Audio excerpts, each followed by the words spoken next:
A paz do Senhor, meus irmãos. Vamos mais um estudo. Maria, a mãe de Jesus, homem, não Deus. Vamos então começar o estudo. João capítulo 1, versículo 14, diz assim: a palavra se tornou um ser humano e viveu entre nós. A palavra estava cheia de graça e verdade. Nós vimos a sua glória, que pertence somente ao único Filho do Pai. Então, esse versículo, meus irmãos, diz que a palavra se tornou um ser humano. Quem se tornou ser humano? A palavra, que é Jesus Cristo, através de Maria. Então, através de Maria, o Deus Filho, que é Jesus, se tornou humano. Correto? Aí eu faço uma pergunta: como pode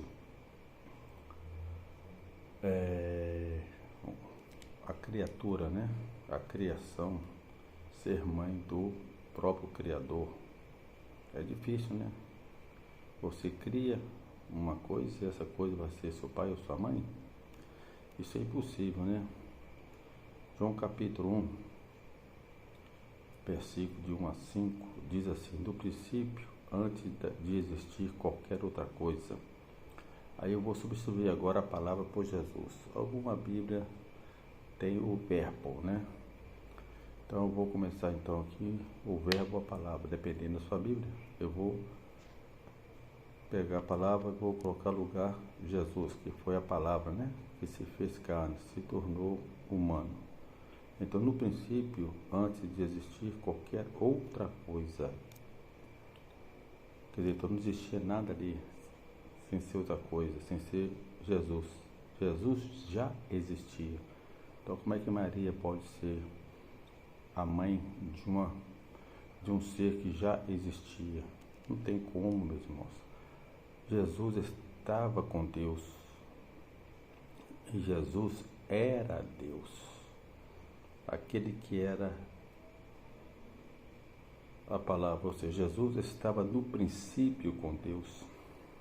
Por meio dele, meio de quem? Da palavra de Jesus. Tudo o que existe foi criado. Não existe nada que não tenha sido feito por ele. Por ele quem? Jesus. Então é isso que eu estou falando, irmão. Então, como um ser humano, um ser que é criatura, pode ser mãe do Criador? Não tem lógica. Maria foi mãe de Jesus, sim, mas Jesus, homem, humano.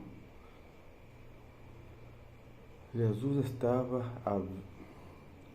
a vida, e essa vida era luz para os homens. A luz brilha na escuridão, e a escuridão não pode apagá-la.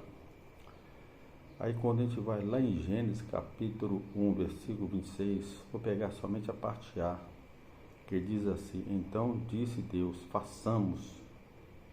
A Igreja Católica Apostólica Romana, ela acredita na Trindade, Deus Pai, Deus Filho e Deus Espírito Santo. Então façamos aqui está no plural, Então nesse caso aí é o próprio Deus conversando com ele mesmo. Conversando com quem? É o Deus Pai conversando com Deus Filho, que é Jesus Cristo. Então Deus disse: façamos os seres humanos à nossa imagem, como nós somos. Então, meus irmãos, como podemos dizer que Maria é a mãe de Deus, se Jesus, que é Deus, já estava desde o princípio e ele que criou tudo? Ah, mas Jesus é 100% Deus, 100% homem. Sim, Jesus é 100% Deus, 100% homem. Mas isso não significa que Maria é a mãe de Deus, e sim a mãe de Jesus na forma humana. Tá certo? Então, Maria é a mãe de Jesus, homem, e não Deus. Pensa nisso direitinho, meus irmãos. Fiquem na paz.